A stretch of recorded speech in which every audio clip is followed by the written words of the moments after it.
ছবি তুলি নাই।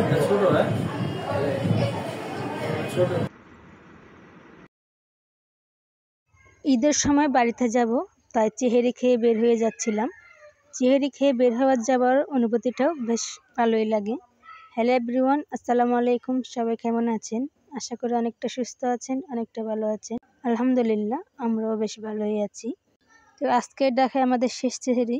তো সকাল সকাল বের হয়ে গেলাম। সকাল সকাল বলতে আমরা তো চেহারি খেয়েছি, আর আমি আর ঘুমাইনি, কিন্তু আমার ছেলে কোনো মতে ঘুম থেকে উঠতেছিল না, তাই ওর জন্য একটু দেরি হয়ে গিয়েছিল। তো এখন তাও 5টা বেজে গিয়েছে, এখন ভোরবেলায়। তো আমি আর আয়াজ আগে বের হয়ে গিয়েছি, আপনাদের ভাইয়া পরে বের হয়েছে আস্তে আস্তে, কারণ ও সব কিছু চেক করে তারপর বের হয়।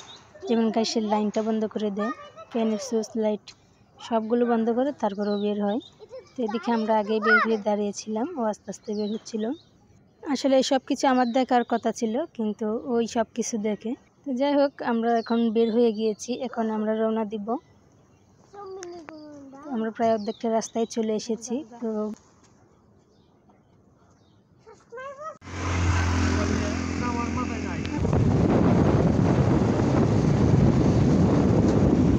আমার থেকে মোবাইল নিয়ে ফেলছিল ঠিকই, পরে আবার বলতেছে তুমি তো কিছু ভিডিও করলে না। আমি বললাম কি ভিডিও করবো, তুমি মোবাইল নিয়ে ফেলছো? পরে বললাম আমি তো তোমার ভালোর জন্যই নিয়েছি, তারপরে মোবাইলটা দিয়েছে। পরে যেটুক পারছি ওটুকু ভিডিও করলাম আপনাদের সাথে।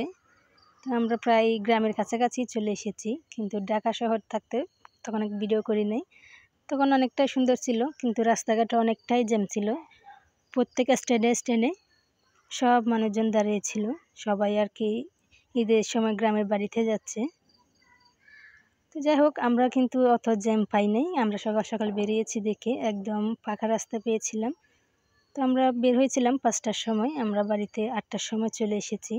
তো আপনাদের ভাই এমনিতেই অনেক জোরে বাইক চালায়, তো আমাদের সাথে আমার ছেলে ছিল দেখে একটু আস্তে চালিয়েছিল, সেজন্য একটু দেরি হয়েছে। তারপরে রোদ থেকে বেঁচে একটু ঠান্ডা ঠান্ডা আসতে পারছি, এটাই অনেক ভালো লাগছে। এই যে এটা আমাদের বাড়ির পাশের রাস্তা, চলে এসেছি প্রায়। তো এখানে সবাই বসে আছে আমাদের জন্য, আমরা আসবো দেখে অপেক্ষা করতেছিল। তো আমরা সবাই মিলে 10টার দিকে একটু মার্কেটে যাচ্ছিলাম। অবশ্য আমার সব কিছু কেনাকাটা হয়ে গিয়েছে, তাও টুকটাক কিছু কসমেটিক কেনার ছিল, তার জন্য যাচ্ছিলাম। আমার তো যেতে মন চাচ্ছিল না। এদিকে আপনাদের ভাইয়ের গাড়িটা আমার একটা দেবরে নিয়ে গিয়েছিল, আবার সে দিয়ে যাচ্ছে, সেজন্য এতটুকু রাস্তা হেঁটেই আসছি।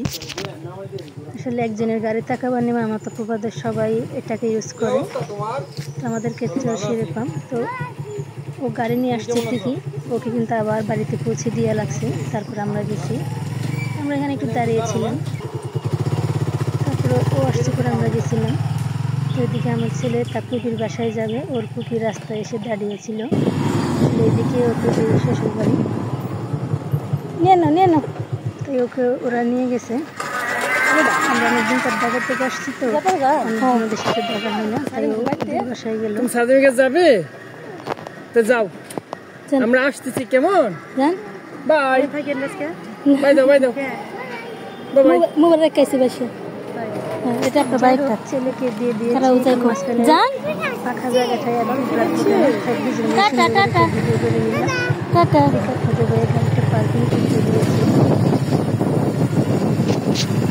আসলে তো রোদের ভিতর আমার কোনো মতেই মার্কেটে যেতে মন চায় না, অর্ধেক গিয়ে আমি হাঁপিয়ে গিয়েছিলাম। তো আমাদের জয়পাড়াতে অনেক সুন্দর একটা শপ হয়েছে, ওখানে গিয়েছি। আজকে প্রথম গেলাম, আমরা তো ঢাকার থাকি, তো এখানে যাওয়া হয়নি, অনেক দিন ধরে এটা চালু হয়েছে, তো আমরা আজকে গেলাম। তো অবশ্যই এখানে নাকি ভিডিও করার নিষেধ আছে, আমি অর্ধেকটা ভিডিও করে নিয়েছি, তারপরে বলতেছে এখানে ভিডিও করার নিষেধ আছে। তো এই দোকানটায় আসলে সব জিনিসগুলি একটু আনকমন ছিল, যা বাইরের দোকানে কোনো দোকানেই পাওয়া যায় না। আপনাদের ভাইয়া ঘুরে ঘুরে প্যান্ট শার্ট দেখতেছিল। তো এদিকে শু পিসগুলো আমার কাছে এত ভালো লাগছে, তারপর কিন্তু এগুলো জিনিসের চেয়ে দামটা কিন্তু একদম দ্বিগুণ। এই শু পিসগুলো কিন্তু একদম মন কাড়ানো, এক একটা এক এক ডিজাইন। অবশ্য সবগুলো এগুলো আমাদের জন্য না, আপনাদের ভাইকে বলছে এখান থেকে একটা নিয়ে যাই। এখন আপনাদের ভাই বলতেছে এগুলো তো নিয়ে যাবা, তুমি রাখবো কোথায়? আমাদের বাড়িতে তো আলিশান না যে তুমি সাজিয়ে রাখবা। এগুলো রাখারও একটা ডিমান্ড আছে, যেখানে সেখানে রাখলে তার হবে না। তো আমরা গিয়েছিলাম কসমেটিক কেনার জন্য, তাই কসমেটিকের দোকানে গিয়েছি। ওই দোকানে কোনো কসমেটিকের দোকান ছিল না, তো কিছু চুড়ি নিয়েছিলাম আর কানের দুল আর হাতের ব্রেসলেট। তাও দেখেন এই কটা জিনিসের জন্য গিয়েছি, তাও আমি অনেক কিছু ভুলে গিয়েছি। ওই জন্য আমি সব কিছুতে যেতে চাই না, আপনাদের ভাইকে পাঠাই। আমার মেহেদি আনতে ভুলে গিয়েছি, আমি হাতের আংটি নিতে ভুলে গিয়েছি। সব কিছু রেখে চলে আসছে আর কি, অল্প জিনিস নিয়ে। তো অবশ্য আপনাদের ভাইকে বলে দিয়েছি তুমি রাতে গেলে এগুলি নিয়ে এসো। তো মার্কেটে কিন্তু রোজার শুরুতে এই সুন্দর সুন্দর জিনিস পাওয়া যায়, রোজার শেষের দিকে জিনিস তেমন একটা থাকে না, সব একদম জারা জোড়াগুলো থাকে।